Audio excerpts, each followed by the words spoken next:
안녕하세요. 자, 과학기술과 철학 마지막 시간입니다. 이제 다음 시간에는 시험을 보겠고, 오늘이 이제 강의로는 마지막 시간이 될 텐데요. 자, 이번 시간에는 지난 시간에 이어서 기술에 대한 얘기를 해볼 텐데요. 지난 시간에 기술의 정의를 했었죠. 기술이란 도대체 무엇인지. 자, 그 얘기를 하면서 그 마지막 부분에 기술이 다시 인간에게 모종의 영향력을 행사할 수 있다라는 점을 말씀드렸죠. 그걸 그 중에 한 일부는 그 기술의 정치학이 될 수 있습니다. 기술이 어떤 선량한 기술 또는 악독한 기술 또는 뭐 억압적인 기술, 뭐 차별적인 기술, 마치 인간의 어떤 권력을 행사하듯이 또는 다른 사람에게 어떤 모종의 정치적 술수를 쓰는 것처럼 여기서 정치는 뭐 일반적으로 말하면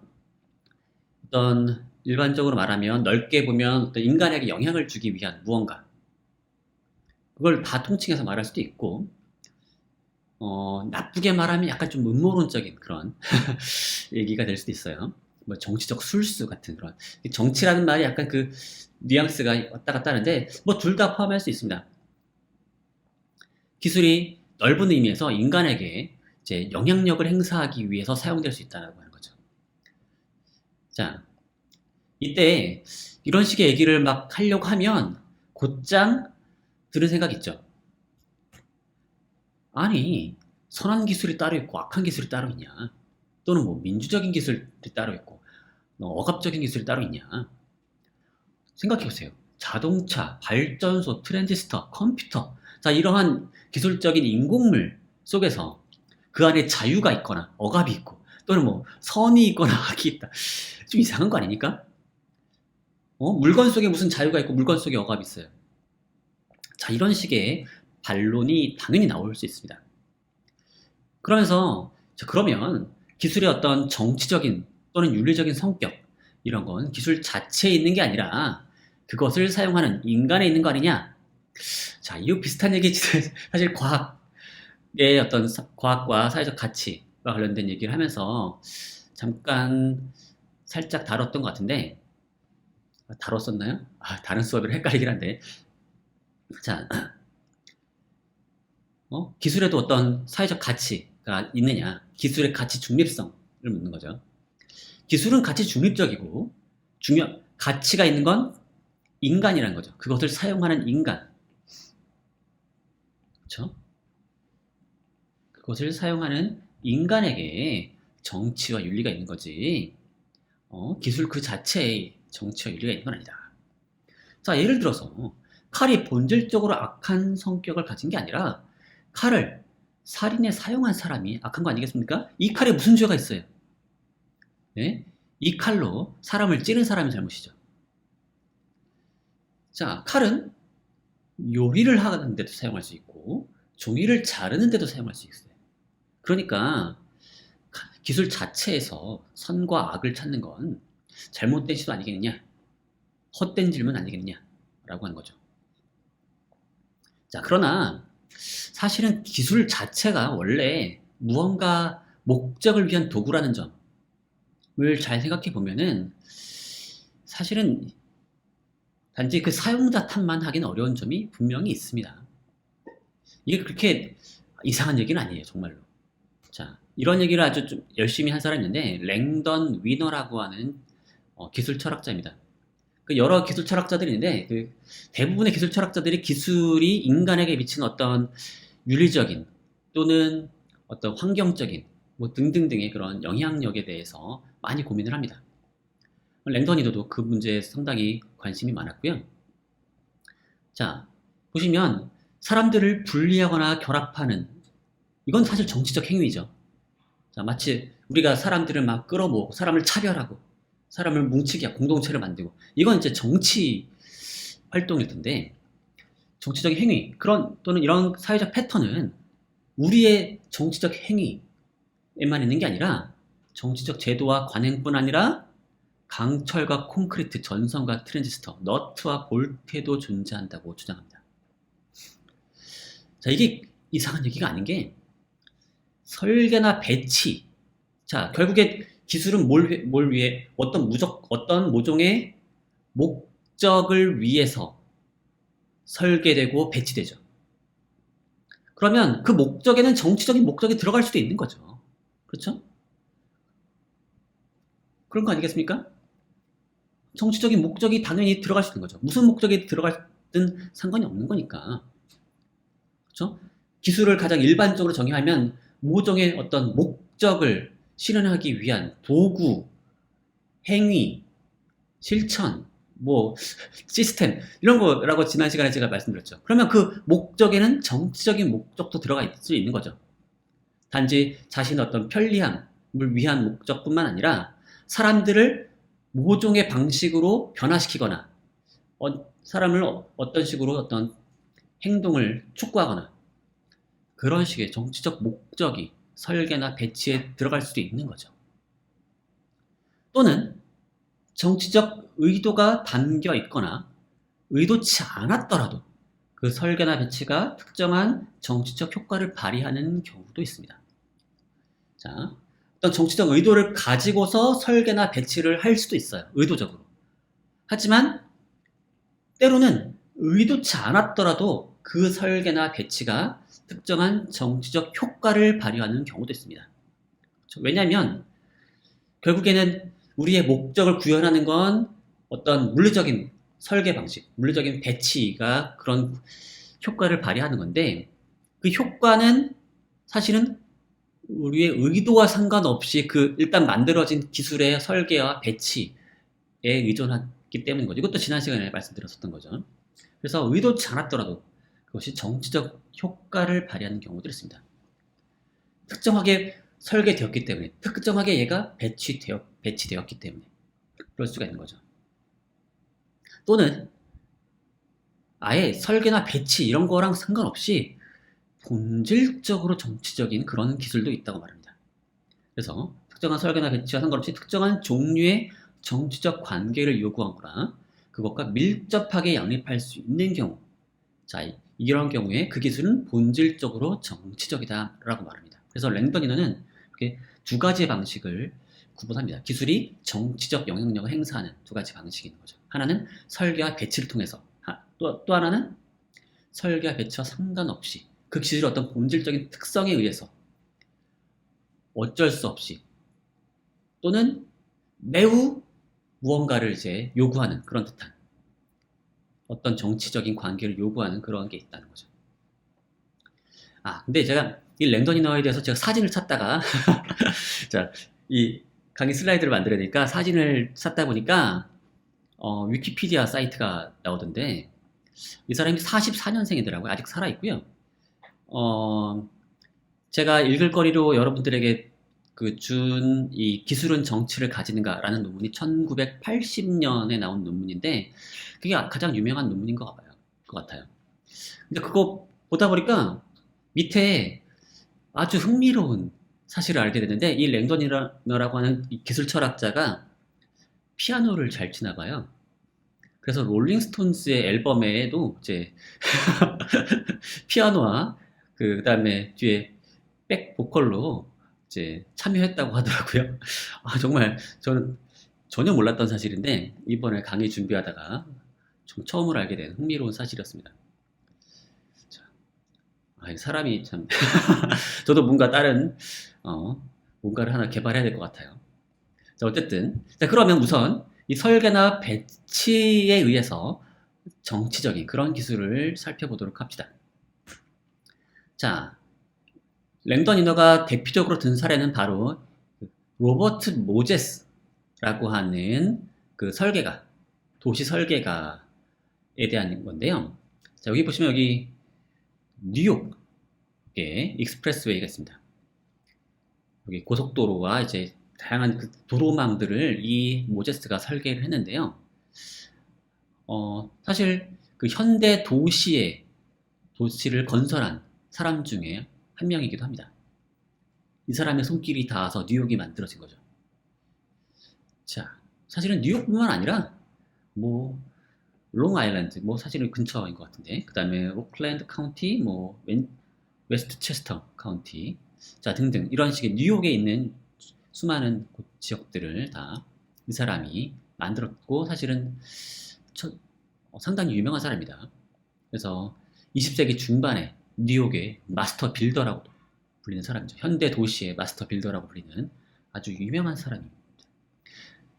자, 그런데 이 사람이 만든 도시에 대해서 어떤 사람들이 의혹을 제기하기도 했습니다. 그 중에 한 명이 또 랭던 인호기도 했고요.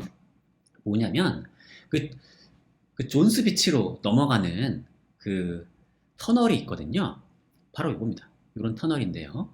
이런 바다로 건너가기 위한 터널인데 터널의 높이가 너무 낮아요. 터널의 높이가 너무 낮아요. 이게 버스가 한 12피트 정도 되는데 그 버스를 통과할 수 없는 그런 거죠. 터널의 높이가 9피트밖에 안 돼가지고 버스가 통과하려고 그러면 이게 막히는 거죠. 그래서 카로라는 사람이 먼저 주장하기도 했고 위너는 이걸 받아들여서 터널의 설계에 빈민과 흑인의 존스비치 접근을 막기 위한 모제스의 정치적 의도가 반영되어 있다고 주장하는 거죠. 약간의 좀 음모론적인 그런 주장이기도 합니다. 알고 봤더니 이런 음모가 이 기술 속에 숨어 있었다는 거죠. 알고 봤더니 뭐 되게 멋진 도시 만든다고 겉으로 포장했지만 사실은 그 안에 그 설계 속에 빈민과 흑인을 차별하고자 하는 모제스의 정치적 의도가 반영되어 있다라는 거죠. 이 존스비치에는 백인만 가게. 물론 이런 음모론적인 주장들은 그렇게 입증되기는 어렵습니다. 모제스가 정말 인종주의자냐? 모제스가 정말 인종 및 계급 차별적인 의도에서 터널을 낮게 설계했느냐? 증거가 확실한 건 아니에요. 미국의 다른 파크웨이들, 이런 그 고속도로 비슷한 것들을 파크웨이라고 부르는데, 이런 도로들 만들 때마다, 그 외곽순환도로 이런 거 만들 때마다, 트럭, 버스 등의 상업용 차량의 진입을 금지하는 그런 관행이 있었고, 모제스는 그 관행을 따랐을 뿐이라는 거죠. 그리고, 흑인과 빈민은 정말 존스비치에 접근할 수 없었냐? 아니에요. 길이 이 길만 있는 게 아니거든요. 그러니까, 다른 여러 교통망을 통해서 접근할 수 있었죠. 그냥 하지만 안 갔을 뿐입니다. 거기 가면 거긴 다 백인들만 가는데 뭐하러 괜히 튀게 갑니까? 그러니까 갈 수 있어도 안 갔다는 거죠.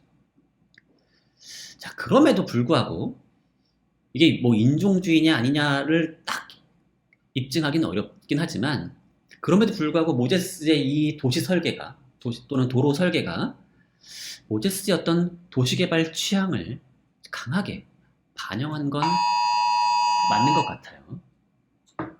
자, 그리고 이 긴급 재난 문자가 오는 제 아이폰 같은 경우에도 이게 방해금지 모드를 해놔도 소리가 나는 걸 막을 수가 없어요. 물론 맞죠. 이 뭐죠? 진동으로 바꾸면 되긴 되는데 죄송합니다. 자, 어떤 취향이 있었냐? 대중교통보다 자가용 교통망을 분명히 선호했어요. 그리고 고속도로를 도시를 관통하도록 설계하면서 고속도로가 도시 한가운데 이렇게 관통하면 고가도로가 생기고 막 이러면서 사실 일부 지역이 파괴가 되죠. 뭔가 쓸모없는 공간이 되는 경우도 있어요.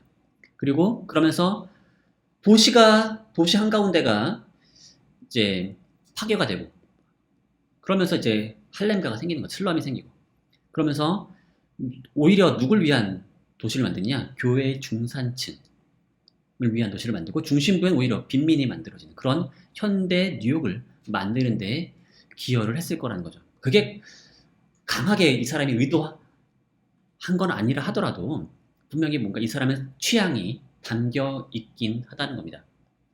이 고속도로를 도시를 관통하고 만들고 도시가 교회와 고속도로가 교외에 있는 중산층이 사는 지역과 잘 연결될 수 있도록 그래서 이제 대중교통보다는 자가용 교통망을 선호한 바로 이게 사실 연결되어 있는 거 아니겠습니까? 그리고 이런 의도가 결국엔 어느 정도 실현된 부분이 있는 거죠.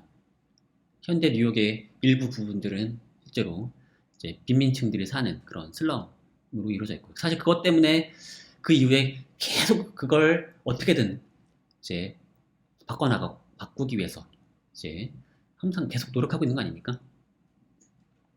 자, 이 점에서 우리는 정치적 의도가 어느 정도는 반영돼 있고, 그 설계에 반영돼 있고, 또는 의도치 않았다 하더라도 그 설계가 특정한 정치적 효과를 가지고 왔다는 거죠.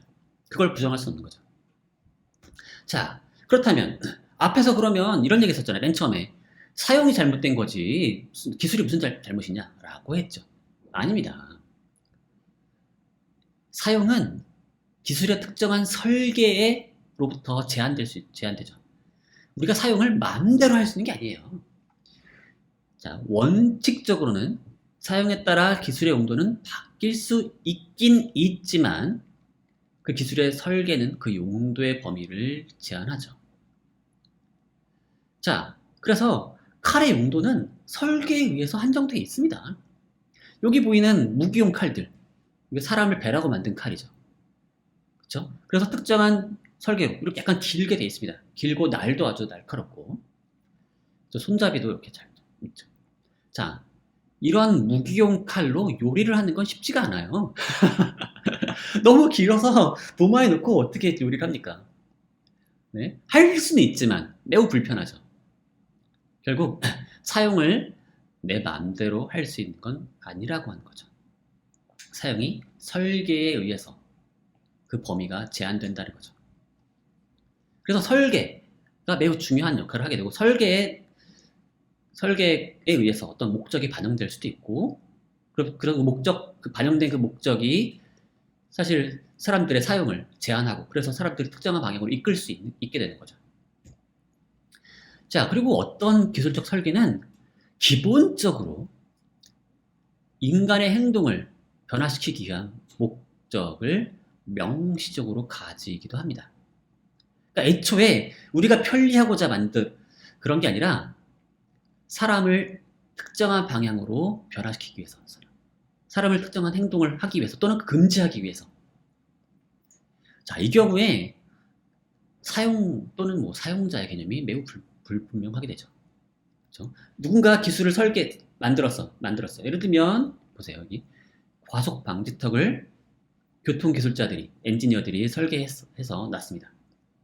학교 앞에, 아니면 학교 중간중간에, 아니면 아파트 앞에, 도로에다가 이런 과속 방지턱을 만들어 놨습니다. 이 과속 방지턱의 용도는 뭡니까? 사람들에게 속도를 줄이게 만드는 그런 거죠.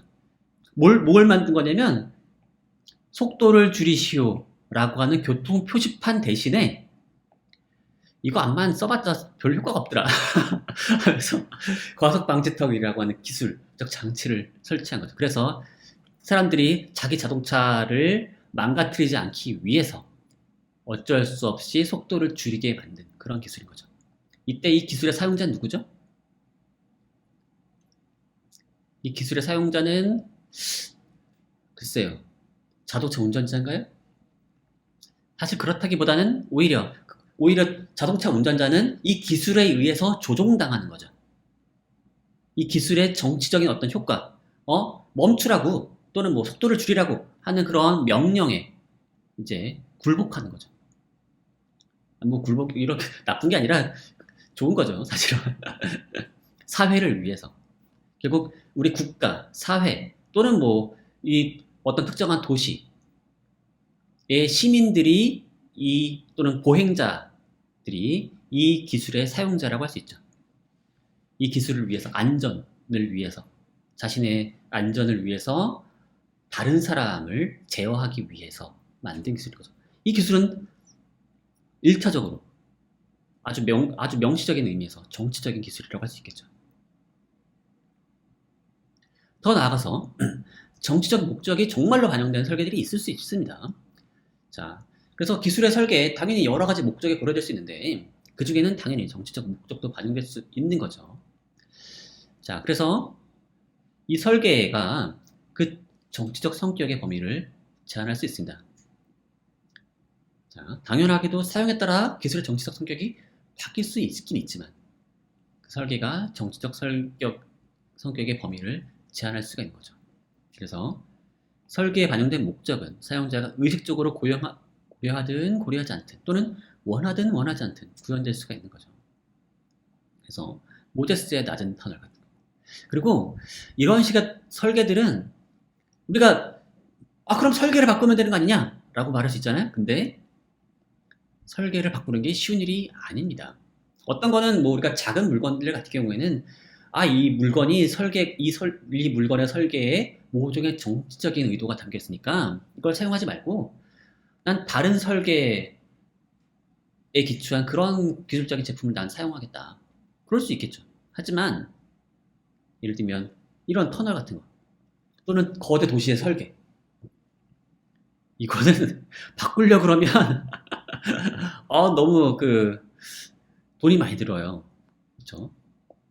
돈뿐만 아니라 여러 가지 비용들이 사실 많이 들죠. 금전적인 비용뿐만 아니라 사실은 이게 한번 바꾸려 그러면 사람들이 이제 다양한 방식으로 이제 영향을 받게 되니까 이게 쉽지가 않단 말이죠.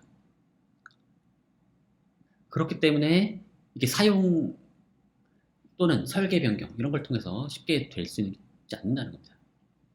그래서 애초에 처음부터 만들 때 잘 만들어야 되는 거죠. 자, 그래서 그 사례 연구를 하나 보여드리면요. 데이비드 노블이라고 하는 기술사학자가 한 연구인데요. 그 공작 기계 아시죠? 이런 이 금속을 깎는 기계입니다. 근데 1940년대, 50년대 공작 기계가 이제 두 가지 방식으로 발전할 수 있는 여지가 있었어요. 한 가지 방식은 기술자가 자신이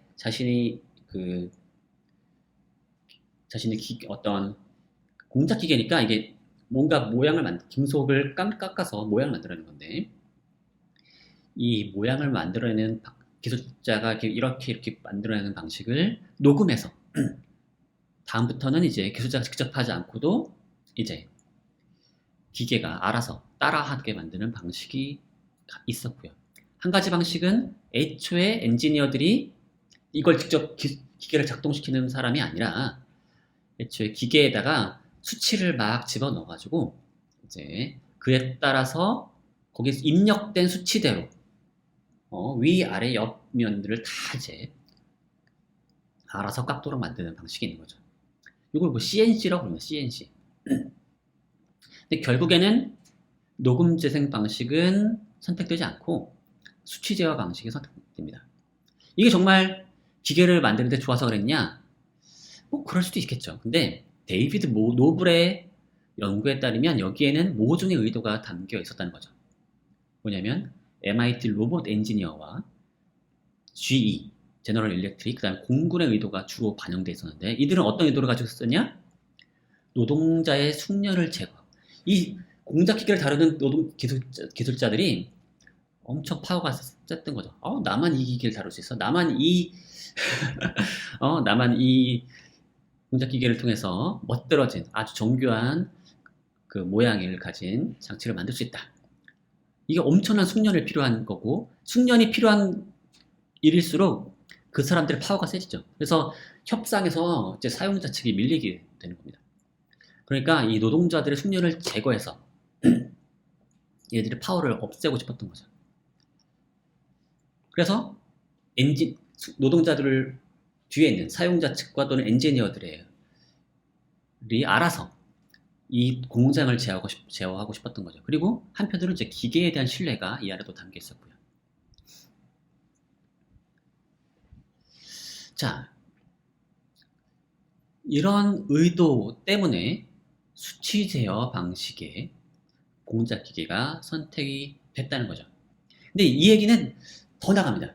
여기서 끝나면 재미가 없는데 그랬구나. 정말 나쁜 사람들 뭐 이런 식으로 이제 끝날 수 있는데 이게 얘기가 그렇게 간단치 않아요. 왜냐면 의도치 않은 귀결이 만들어지거든요.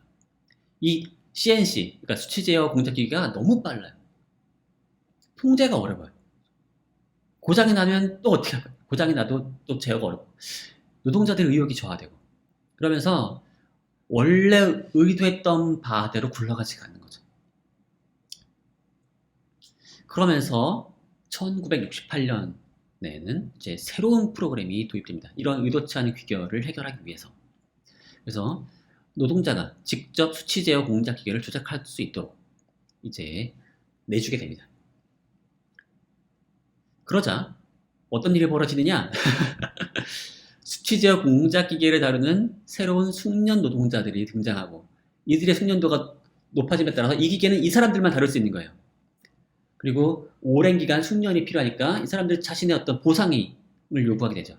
그러면서 노동자의 임금이 다시 상승하는 그런 일이 벌어졌다라고 합니다. 자, 이것처럼 우리가 마치 기계의 선택, 좋은 기계 하면 당연히 공작 기계 하면 금속을 잘 깎고 우리가 생각한 염두에 두고 있는 어떤 모양을 아주 정확하게 정교하게 이제 빈틈없이 만들어내는 그런 기계를 상상하겠지만 그것만이 목적이 아니라는 거죠. 이 기계 안에도 사실 다양한 의도가 담길 수 있고 그 안에는 특정한 어떤 정치적 의도, 노동자와 사용자 사이에 어떤 계급적인 대립이라거나 아니면 사람과 기계에 대한 어떤 엔지니어의 어떤 태도 차이 이런 것들이 이 안에 담겨 있을 수가 있다는 거죠. 자, 또는 여기서는 이제 설계에 어떤 정치적 의도가 담겨 있는 경우라면 설계할 때는 특별한 의도가 없었어요. 또는 다른 의도 때문에 만들었는데 예를 들어서 여기 보도블럭이 더 높습니다. 차도보다 높아요. 그래서 이런 약간의 그 턱이 생기죠. 그걸 왜 만들었을까요? 한편으로는 보행자를 보호하기 위해서죠. 그렇죠? 자동차가 다니는 길과 차도와 인도를 구분하고 어떤 보행자를 보호하기 위함일 수 있죠. 자, 그런데 이런 형태의 턱이 있는 것들, 보도블록, 계단, 일반 버스는 장애인들이 다니기 어렵죠. 여기 휠체어 타고 곧장 들어가는데 어려움이 있습니다. 또 계단으로만 만들어져 있는 그런 길이 있다. 휠체어 타고 가기가 어렵죠. 그 다음에 이제 많은 버스들이 이제 타고 내릴 때 또 거기도 계단이 있죠. 자, 이걸 장애인을 일부러 차별하려고 그런 거냐? 그건 아닐 수 있죠. 또 지하철 출입구의 설계 보통은 이제 오른쪽으로 찍고 들어가게 돼 있습니다. 이건 왼손잡이를 차별하기 위한 거냐? 뭐 그런 의도는 아닐 수 있죠. 근데 의도치는 않았더라도 일단 그렇게 설계되어 있으면 결국 그것의 물리적 성격으로 인해서 정치적 효과를 가지죠. 그래서 여기는 의도했든 의도하지 않았던 장애인을 차별하고 있는 거고 지하철 출입구는 의도했든 의도하지 않았든 왼손잡이들이 불편을 겪게 되는 거죠. 왼손잡이들 그래서 가끔 왼손으로 이렇게 딱 했다가 괜히 딴 문만 열고 그럴 수도 있죠. 그래서 그러면 이제 그래서 기술의 정치성이라고 부르는 건 대부분 의도한 것과 의도하지 않은 것 둘의 이제 결합인 거죠. 아까 그래서 맨 처음 모데스 사례를 들었는데 뉴욕 도시 설계의 정치적 결과 중 일부는 의도된 것이고 일부는 의도하지 않은 것입니다. 그래서 너무 음모론적으로 모든 걸 그 설계자의 의도로 보는 건 적절치 않을 수가 있습니다.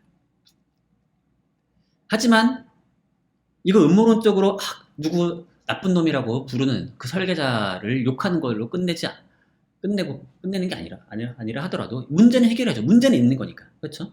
의도하지 않았더라도 문제는 발생할 수 있죠. 그렇다면 어떻게 해결할 거냐? 설계를 바꿔야죠. 최근에 많이 나오는 담론 중에 하나는 이제 베리어 프리 디자인 또는 뭐 유니버설 디자인이라고 하는 건데요. 이제 장애인들 또는 노인, 임산부 이런 사람들도 고려해서 이 사람들도 다닐 수 있는 그런 그런 설계를 해야 한다는 거죠. 과거의 기술들은 너무나 멀쩡한 사람들 위주였다는 거죠. 너무나 이제 장애가 없는 그리고 튼튼한 사람들 위주로 설계가 되어 있었고 우리는 좀 더 이제 더 넓게 봐야 한다는 거죠. 그래서 이 사람들에게도 이제 장벽이 없는 그런 디자인을 만들자라고 하는 그런 운동이 있고, 또 최근에는 이걸 더 넘어서 유니버설 디자인이라고 해서 이제 실제로 많은 기술들이 어른들을 위해서 만들어져 있거든요. 그래서 실제로 그 장애인이나 노인뿐만 아니라 어린이들 또는 다양한 형태의 사람들이 있죠. 어린이와 함께 다니는 사람, 그냥 또는 이런 짐을 싣고 다니는 사람, 뭐 운동선수, 이런 아이들끼리 같이 있는 경우, 이런 모든 경우에도 다 통할 수 있는 그런 디자인. 그래서 보편적인 디자인, 유니버설 디자인을 요구하는 경우들 있죠. 그래서 최근에 많이 나오는 경우가 참 좋다고 생각된 게 뭐였냐면, 엘리베이터에 그 누르는 거 있잖아요. 그게 높아요. 사실 어른들 눈높이에 맞춰져 있죠. 그래서 아이들을 위해서 어떤 걸 하냐면 보통 그 누르는 거 아래에다가 그 뭐라 그러죠? 어쨌든 층수 누르는 거 아래에다가 버튼 아래에 이제 뭐죠? 그 올라설 수 있는 디딤판을 놓는 경우가 옛날에 많았습니다. 근데 디딤판이 막 이렇게 쓰러질 수도 있고 사실 위험합니다. 그리고 뭐하러 거기 디딤판 만들고 높게 만들어요? 아예 그냥 낮게 만들면 되는 거 아니겠습니까? 그 보니까 상당히 좋은 것 같아요. 바로 그런 거죠. 옛날엔 무심코 만들었던 그런 무심코 그냥 당연히 그렇게 관례대로 설치했던 방식, 설계됐던 건데 아주 살짝만 고침으로써 모든 사람이 편리하게 접근할 수 있는 그런 버튼을 만들어내는 거죠. 기발한 아이디어들이 필요하고 한편으로는 그 여러 사람을 고려하는 그런 그런 마음이 필요한 거죠. 결국 이런 이미 알려져 있는 문제를 처방하는 건 결국 설계 변경을 통해서 할 수 있는 거죠. 그래서 엘리베이터의 버튼을 낮춘다라거나 아니면 계단을 빗면을 설치한다거나. 자, 이게 신기하죠. 한편으로는 매우 이것 자체로 뭔가 예술 작품처럼 만들면서도 계단과 빗면을 동시에 만들어서 모든 사람이 이제 접근할 수 있도록. 물론 보니까 이게 너무 너무 높아가지고 여길 과연 다닐 수 있나 싶기도 한데, 어쨌든 결국 이런 설계의 변경을 통해서 정치적인 문제를 해결하겠다는 건 어떻게 하는 거냐? 기존의 기술의 목적을 여전히 잘 수행하면서, 자, 사람을 원래 어떻게 계단의 목적은 뭡니까? 원래 계단의 목적은 아래에 있는 사람이 위로 잘 올라갈 수 있도록 하는 거죠. 자, 기존의 기술의 목적을 여전히 잘 수행함과 동시에 가지고 있었던 기존의 기술이 가지고 있던 정치적 문제, 장애인들을 차별하고 있다라고는 그런 정치적 문제를 제거할 수 있어야 되는 거죠. 그래서 머리를 많이 써야 합니다, 사실은. 그래서 다양한 아이디어들을 통해서 사실은 처음에 아주 정치적 문제에만 집중해서 그 문제를 해결하려고 했다가 사실은 다른 문제가 또 다시 생길 수 있어요. 또는 기존의 기술이 잘 해결하던 문제를 오히려 해결하지 못하는 경우도 있고요. 그래서 머리를 좀 많이 써야 하는, 그 설계자들이 머리를 많이 써야 되는 거고요. 이거는 기술자의 문제이기도 한데 한편으로는 이 기술만의 문제는 아닙니다. 뭐냐면 이게 정치적이라고 그랬죠. 그렇다 보니까 집단 사이의 이해관계의 조정도 필요합니다. 왜냐하면 설계를 변경하거나 새로운 기술을 도입하려면 돈이 들어요. 저상버스를 도입한다. 기존의 계단의 옆에다가 빗면을 설치한다. 추가적인 비용이 드는 거죠. 자, 그러면 그것에 대한 정당성에 대한 물음이 생기는 거죠. 이게 당연한 것처럼 보일 수 있지만 어떤 경우에는 아니 왜 장애인을 위해서 값비싼 돈을 내가 왜 지불해야 돼? 내 세금인데 내가 그동안 벌어가지고 국가에 낸 세금인데 그걸 왜 그쪽에다가 써야 되느냐? 또는 아니 다수는 오른손잡인데 소수의 왼손잡이를 위해서 공공시설의 설계를 헷갈리게 만들어야 되느냐? 뭐 이런 식의 논쟁이 생길 수도 있는 거죠. 그렇다면 이런 논쟁 상황에서 이건 사실 어떤 부분에서 이해관계가 있는 거, 집단 사이 이해관계가 갈리는 거죠. 그리고 여기에 돈 문제가 걸리고, 그러면 이에 대해서 여러 이해관계를 조정하는 그런 절차들이 필요하고, 그걸 통해서 정당성을 얻어야 되는 거죠. 단지 그냥 설계 변경해서 모든 사람을 위해서 그냥 좋은 게 좋은 거, 이런 식으로 할 수는 없는 거죠. 그렇게 하고 싶더라도 기존의 사람들을 설득하거나, 또는 설득이 안 될 경우에는 때로는 싸움이 벌어지기도 하는 거죠. 그래서 이게 단지 기술의 문제만은 아니라는 점. 그래서 정말로 다시 이게 정말로 우리가 정치라고 부르는 그것으로 다시 건너갈 수가 있는 겁니다. 처음엔 눈에 잘 안 보이는 형태로 있었던 것을 정말 다시 공론화시키고 가시화시켜서 정말로 정치적으로 문제를 해결해야 되는 거죠. 사람들 정말로 말로 싸우고 대화하고 설득하고 이런 일이 필요해지는 겁니다. 정말로 정치인 거죠. 자, 근데 알려진 문제를 해결하는 건 쉬워요. 사람들이 이미 많이 얘기를 해가지고 이런 문제가 있더라. 자, 그런데 모르는 건 어떻게 해결하죠? 또는 방금 전 같은 경우도 보면은 처음엔 의도치 않았다는 건 뭐예요? 잘 몰랐다는 거죠. 예상치 못했다는 겁니다. 자, 이 기술이 누군가를 차별할지 몰랐다 라고 항변을 하곤 하죠. 자, 이런 식의 예상치 않은 정치적 문제를 예방하는 방법은 없을까요? 자, 이때 어떤 사람은 이렇게 항변할 수 있어요. 모르는 걸 어떻게 미리 막느냐. 누가 얘기해 주지 않는데. 근데 많은 경우에는 몰라서가 아니라 생각하지 않아서 문제일 수 있습니다. 생각해보지 못한 거죠. 생각해보질 않았던 거죠. 자, 어떤 사람들은 그래서 기술을 생각할 때, 자, 자꾸만 그래서 이 랭던 인어는 다음과 같이 강조를 하는데요. 우리는 정치의 규칙, 역할, 관계에 기울이는 것처럼 똑같은 관심을. 그래서 우리가 선거도 하고, 막 투표도 하고, 그런 거 아니겠습니까? 근데 그것뿐만 아니라 똑같은 관심을 고가도로의 건설, 텔레비전 네트워크의 창출, 새로운 기계의 제작 같은 것에도 부여했다는 거죠. 그거는 그냥 단지 기업에서 알아서 하는 거. 그렇게 그냥 놔두면 안 된다는 겁니다. 전문가가 알아서 하는 거. 그렇게 놔두는 게 아니라는 거죠. 그거에도 우리 시민들이 관심을 기울이고, 감시하고, 참여하고, 그래야 한다는 겁니다. 그래서 그 설계에 보다 많은 사람들의 어떤 이해관계가 다 같이 반영될 수 있도록 해야 한다는 거죠. 자칫하다간 특정한 부류의 사람들을 위한 그런 기술이 될 가능성이 있다는 거죠. 그걸 막기 위해서라도 항상 눈 부릅뜨고 봐야 한다는 거죠. 자, 그런데 여기까지가 이제 기술의 어떤 설계와 배치를 통해서 정치적인 기술을 얘기한다면, 자, 두 번째 부류로 본질적으로 정치적인 기술이 있다고 랭던 인어는 말하고 있습니다. 자, 본질적으로 정치적인 기술이다?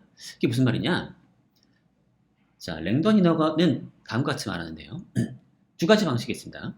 특정한 기술 시스템의 채택은 그 시스템의 작동을 보장하기 위하여, 자, 이것도 지난 시간에 거의 마지막 부분에 얘기했던 거죠. 시스템의 측면을 강조하는 순간 그 시스템의 작동을 위해서 인간이 다시 거기 동원될 수 있는 거죠. 그래서 그 시스템의 작동을 보장하기 위하여 특정한 사회적 조건의 창조와 유지를 실제적으로 요청한다는 거죠. 그런 경우들이 있다는 겁니다. 그런 경우는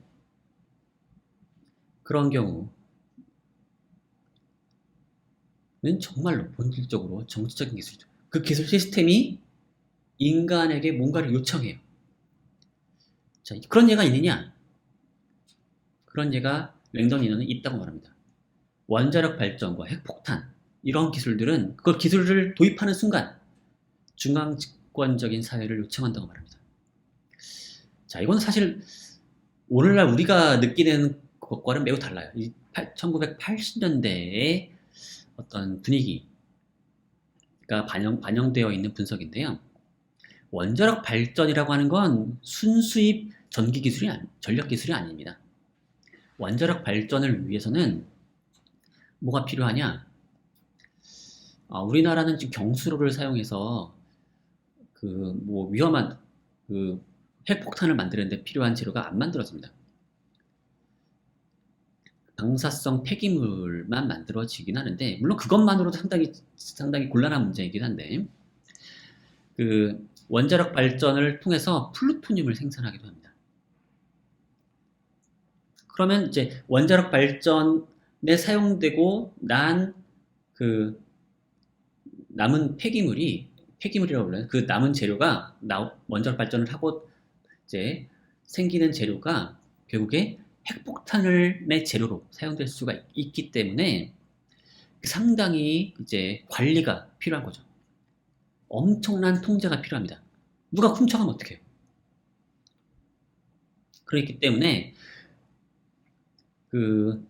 원자력 발전을 일단 도입하는 순간 그 사회에서는 여기서 사용되는 재료를 이제 엄청나게 통제하고 감시해야 되는 거죠.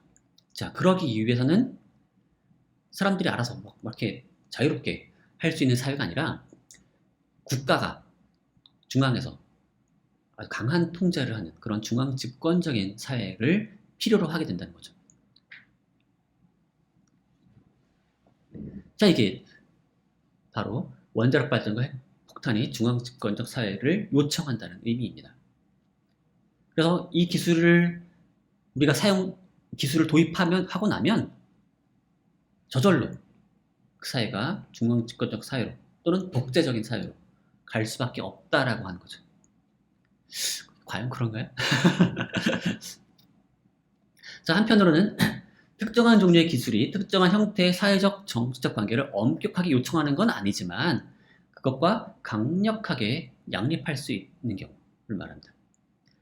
그래서 태양광 발전 같은 경우에 그 당시에는 80년대 썼을 땐 태양열 뭐 이런 거 했었는데 태양광 발전 생각해 보시면은 이거는 어디서나 할 수 있죠.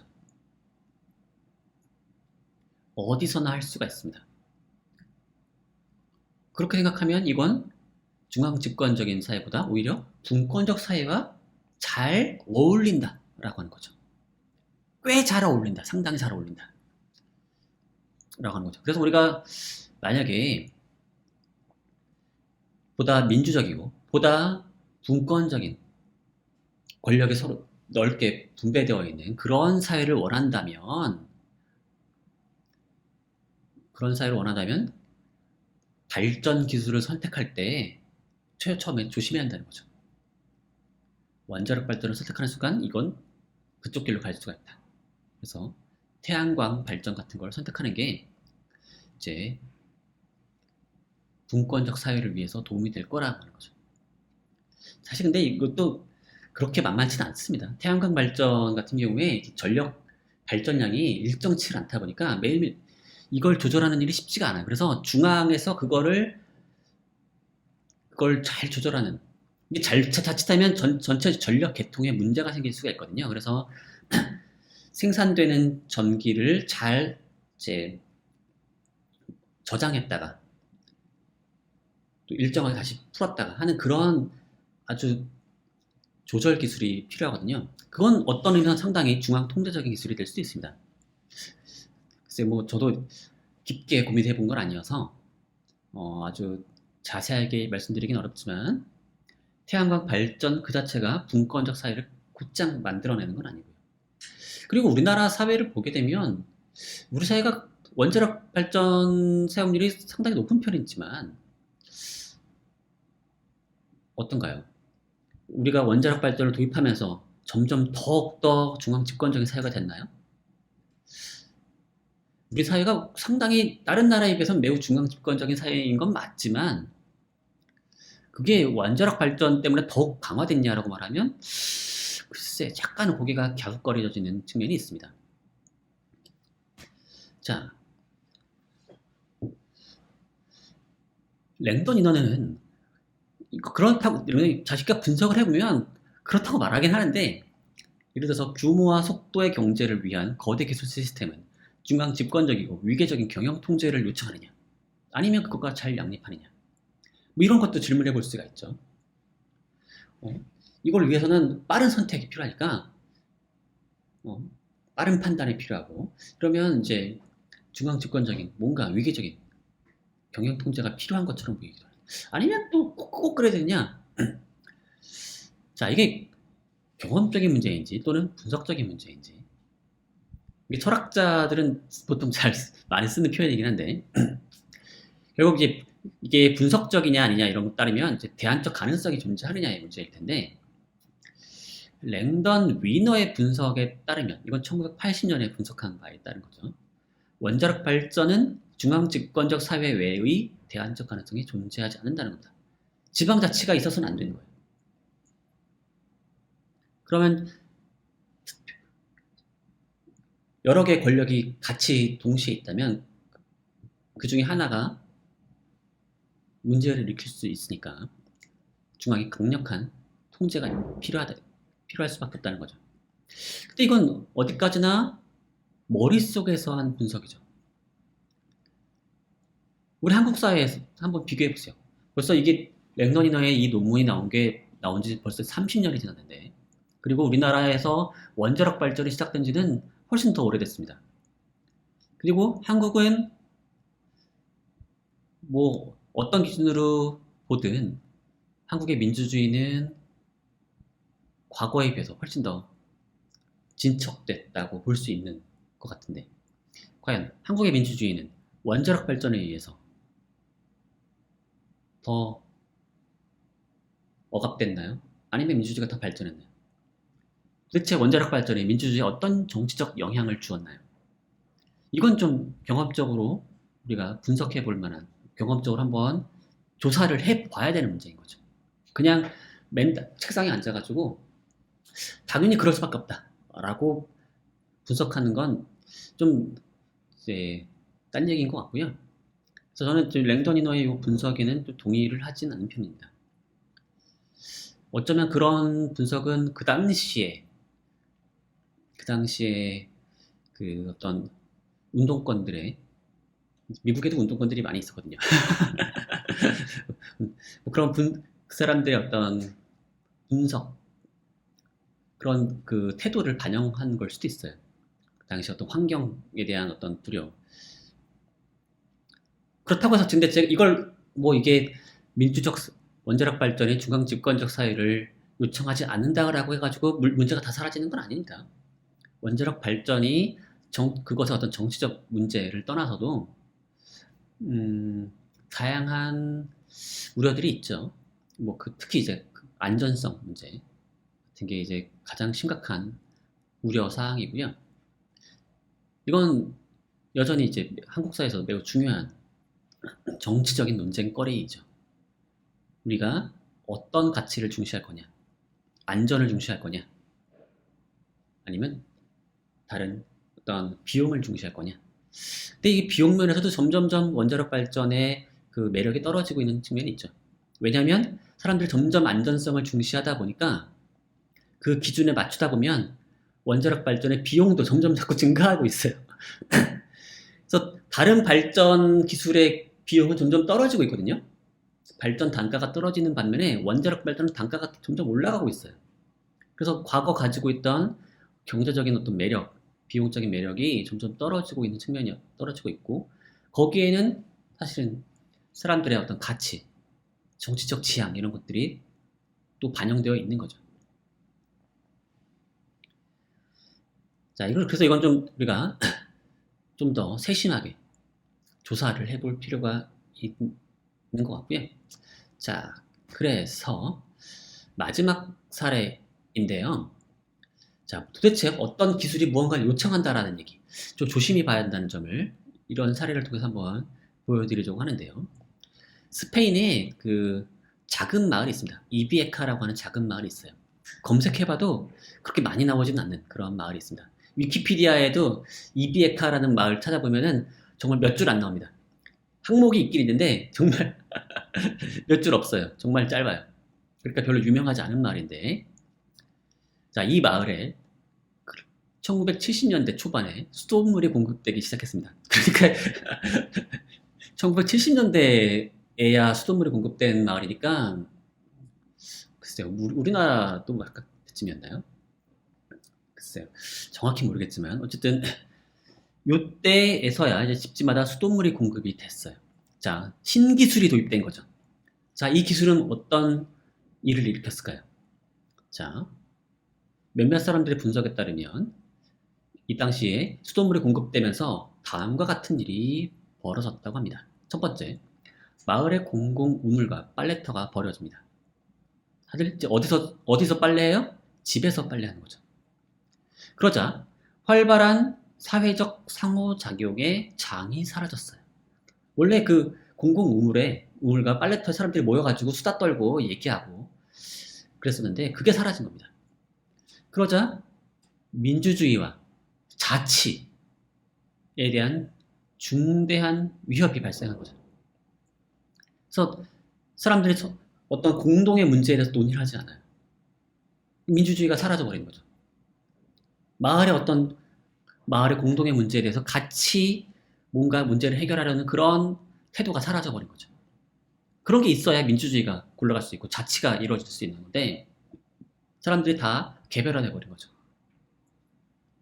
결국 수돗물이라고 하는 게 결국 편리함을 주었지만 이 마을의 공동체를 해체해버리는 그런 거래가 일어났다고 하는 거죠. 편리함을 줬지만 공동체가 해체된 그런 파우스트적인 거래가 일어났다라고 분석합니다. 자, 우리는 어떻게 될까요? 여러 가지 질문이 가능합니다. 수도냐 아니면 공동체냐 편리함이냐 공동체냐 이런 식으로 둘 중에 하나를 선택할 수도 있죠.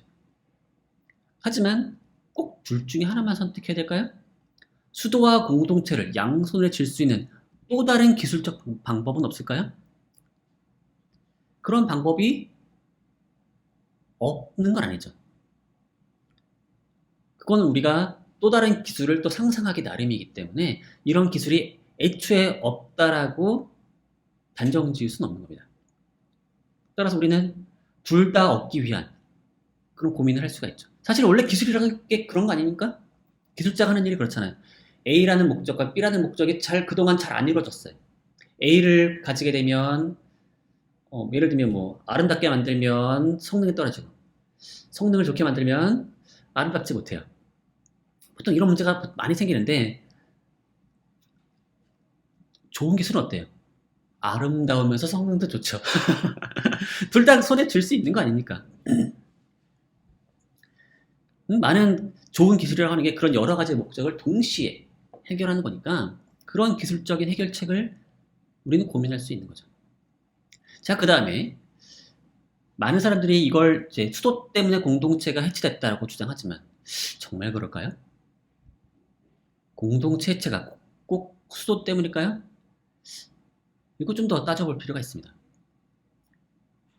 그 당시 벌써 1970년대니까 이 수도가 아니더라도 다른 요인이 많아요.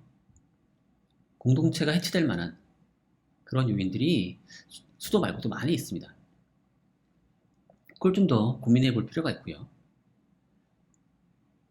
또 과연 기존의 공동체 유지가 바람직한지도 생각해 볼 필요가 있습니다. 공동체 해체를 이제 약간 공동체를 이렇게 매우 로맨틱하게 이걸 이제 뭔가 아쉬움으로 볼 수 있지만 이 공공의 빨래터에서 공공 우물과 그 빨래터에서 무슨 얘기가 오갔을까 생각을 해보면 그게 마을의 어떤 청년들에게 또는 마을 사람들에게 꼭 모두에게 좋은 일은 아니었을 수도 있죠. 마을 사람들 모여가지고 서로 막 누구 흉보고 뭐 그런 것도 가능하지 않겠습니까?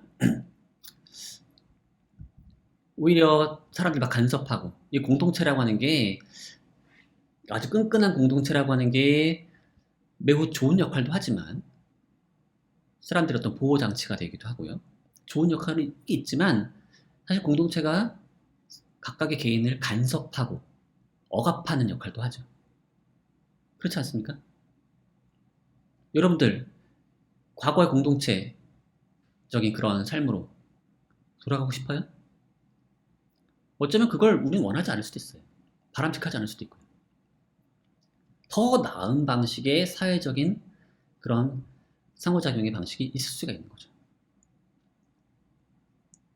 자, 어쨌든 그래서 여러 가지 질문이 가능하고 또는 그리고 앞에서 중요한 게 얘기했던 것처럼 특정한 기술이 특정한 정치적 효과를 무조건 만들어낸다라고 하는 그런 생각도 조심해야 되고 한편으로는 그것이 없앤 어떤 무언가를 로맨틱하게 자꾸만 그거를 이제 너무 그것을 그리워하는 것도 조심해야 할 필요가 있다는 겁니다. 자, 그래서 여기까지가 기술의 정치학에 대한 얘기였고요. 기술이라고 하는 게 항상 어떤 목적을 구현하기 위한 수단이라거나 아니면 행위라거나 하는 걸 생각해 보는 순간 사실 오늘 한 수업의 내용이 그렇게 엄청나게 생경한 얘기는 아닐 겁니다. 알고 보면 당연한 얘기이기도 한 거죠. 중요한 건 우리가 보다 이 문제를 더 주의 깊게 신경 쓰는 거라고 생각합니다. 자, 그럼 오늘 수업 여기서 마치겠고요. 한 학기 동안 여러분 모두 수고하셨습니다. 다음 주 시험 준비 잘 하시기 바랍니다. 자, 그럼 안녕히 계세요. 감사합니다.